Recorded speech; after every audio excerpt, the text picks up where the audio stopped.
Hello friends, എൻ്റെ പേര് അതിൽ പുതിയൊരു വീഡിയോയിലേക്ക് സ്വാഗതം.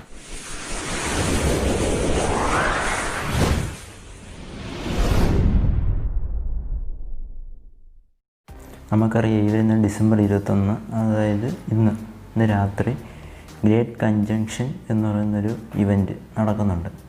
ഈ ഗ്രേറ്റ് കൺജങ്ഷൻ എന്ന് പറഞ്ഞാൽ നമ്മുടെ ഒരു ഗ്രഹണം പോലെ തന്നെയുള്ളൊരു പ്രതിഭാസമാണ്. അതായത് നമ്മുടെ സാറ്റേണും ജൂപ്പിറ്ററും ഒരേ ലൈനിൽ വരും. അപ്പോൾ അത് രണ്ടിൻ്റെയും കൂടെ ബ്രൈറ്റ്നെസ് ചേർന്നിട്ട് നല്ല ബ്രൈറ്റ് സ്റ്റാർ പോലെ നമുക്ക് കാണാൻ പറ്റും. അതാണ് ഗ്രേറ്റ് കൺജങ്ഷൻ എന്ന് പറയുന്ന ഫിനോമിനൻ. ഇതിന് നമുക്ക് ഈ അടുത്തിടെയും കാണാൻ പറ്റില്ല, വർഷങ്ങൾക്ക് ശേഷമേ ഇത് കാണാൻ സാധിക്കുകയുള്ളൂ. നമുക്ക് ഇന്ന്, അതായത് ഡിസംബർ 21 ഏകദേശം 1 മണിക്കൂറ് ഈ ഒരു ഇവൻറ്റ് കാണാൻ പറ്റും. അതിനുശേഷം ഇത് ഹൊറൈസൺ കഴിഞ്ഞു പോയി നമുക്ക് പിന്നെ കാണാൻ സാധിക്കില്ല.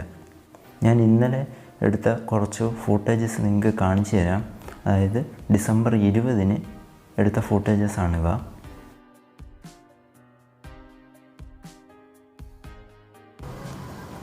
ഈ സാറ്റേൺ എന്ന് പറയുന്നൊരു പ്ലാനറ്റാണ്. അതുകൊണ്ട് നമുക്കിതിനെ സ്റ്റാറിൽ നിന്ന് പെട്ടെന്ന് ഐഡൻറ്റിഫൈ ചെയ്യാൻ പറ്റും. സ്റ്റാർസ് ആണെങ്കിൽ എപ്പോഴും ഇങ്ങനെ മിനുങ്ങി നിൽക്കും.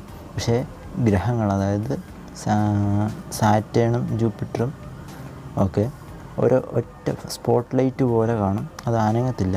അതിൽ നമുക്ക് ഇത് ഗ്രഹങ്ങളാണെന്ന് മനസ്സിലാക്കാം. നിങ്ങളിപ്പോൾ കണ്ട പോലെ കുറച്ചുകൂടെ അടുത്തായിട്ട് നമുക്ക് ഇന്ന് രാത്രി 6:30 മുതൽ 7:30 വരെ ഈ ഇവൻറ്റ് കാണാൻ സാധിക്കും. നമുക്ക് കണ്ണുകൾ കൊണ്ട് ഇവ കാണാൻ സാധിക്കും. കണ്ണുകൾ കൊണ്ട് നോക്കുമ്പോൾ ഇവ ഒരൊറ്റ പ്ലാനറ്റായിട്ട് നമുക്ക് കാണാൻ കഴിയുള്ളൂ. ഇനി നമുക്ക് ഇവയെ എങ്ങനെ കാണാമെന്ന് ഞാൻ പറയാം. അതായത് സൂര്യൻ അസ്തമിച്ച് നേരം ഇരുട്ട് തുടങ്ങുന്ന ആ ഒരു സമയത്ത് നമ്മൾ ആകാശത്തേക്ക് നോക്കിയാൽ നമുക്ക് ചന്ദ്രനെയും 1-2 പ്ലാനറ്റ്സിനെ മാത്രമേ കാണാൻ സാധിക്കൂ. ബാക്കി നക്ഷത്രങ്ങളൊന്നും തന്നെ കാണാൻ സാധിക്കില്ല. നമ്മൾ നേരെ മുകളിലേക്ക് നോക്കുമ്പോൾ കാണുന്ന ഒരു ചെറിയ ചുമന്ന ഒരു പ്ലാനറ്റ് ഉണ്ട്. അതാണ് മാഴ്സ് അഥവാ ചൊവ്വ. പിന്നീട് നമുക്ക് ചന്ദ്രനെ കാണാം. ചന്ദ്രനും കഴിഞ്ഞ് കുറച്ചുകൂടെ സൗത്ത് വെസ്റ്റ് ഡയറക്ഷനിലായിട്ട് നല്ല ബ്രൈറ്റായിട്ട് നമുക്ക് ഈ സാറ്റേൺ ജൂപ്പിറ്റർ കൺജങ്ഷൻ കാണാൻ സാധിക്കും. ഇനി ഇവ എങ്ങനെ ഫോട്ടോ എടുക്കാമെന്ന് ഞാൻ പറഞ്ഞുതരാം. നിങ്ങളുടെ മൊബൈൽ ഫോണിലോ ക്യാമറയിലോ ഇത് ചിത്രീകരിക്കാൻ സാധിക്കും. മൊബൈൽ ഫോണിനാണെങ്കിൽ മാനുവൽ മോഡിൽ പോയിട്ട് ഷട്ടർ സ്പീഡ് കൂട്ടി ഫോട്ടോ എടുക്കുന്നതായിരിക്കും നല്ലത്. ഷട്ടർ സ്പീഡ് കൂട്ടി ഫോട്ടോ എടുക്കുമ്പോൾ നമ്മുടെ ക്യാമറ സ്റ്റഡി ആയിരിക്കണം. അതായത് മൊബൈൽ ഫോൺ എവിടെയെങ്കിലും സ്റ്റഡി ആയിട്ട് വയ്ക്കണം. ട്രൈപോഡിലോ മറ്റോ വയ്ക്കാൻ ശ്രദ്ധിക്കണം. ഇനി ട്രൈപോഡ് ഇല്ലെങ്കിൽ എങ്ങനെ ഫോട്ടോ എടുക്കുക എന്നുള്ളത് ഞാൻ പറയാം. അതായത് നമ്മുടെ ഷട്ടർ സ്പീഡ് 1/4 1/8 സെറ്റ് ചെയ്തിട്ട് ഒരു 2-3 ഫോട്ടോസ് കണ്ടിന്യൂസ് ആയിട്ട് എടുക്കുക. അപ്പോൾ അതിൽ നമുക്ക് ഏതെങ്കിലും 1-2 ഫോട്ടോസ് കറക്റ്റായിട്ട് എക്സ്പോസായി കിട്ടും. ഇനി DSLRൻ്റെ കേസിലാണെങ്കിലും ഇതേപോലെ നമുക്ക് സ്ലോ ഷട്ടർ സ്പീഡിലിട്ടും എടുക്കാം. അതേപോലെ ഹാൻഡ് ഹെൽഡായിട്ട് കണ്ടിന്യൂസ് ഫോട്ടോ ഇട്ടെടുക്കാം. ഇനി DSLRൻ്റെ കേസിൽ നമ്മൾ ടെലിഫോട്ടോ ലെൻസാണ് യൂസ് ചെയ്യുന്നതെങ്കിൽ 500 റൂൾ ഫോളോ ചെയ്യണം. അതായത് 500 നമ്മൾ ഫോക്കൽ ലെന്ത് ചെയ്യുമ്പോൾ ഒരു വാല്യൂ കിട്ടും. അത്രയും സെക്കൻഡ്സിൽ കൂടുതൽ നമ്മൾ ഷട്ടർ ഓപ്പൺ ആക്കി വെച്ചാൽ കിട്ടുന്ന ഫോട്ടോസ് ബ്ലറായി പോകത്തേ ഉള്ളൂ.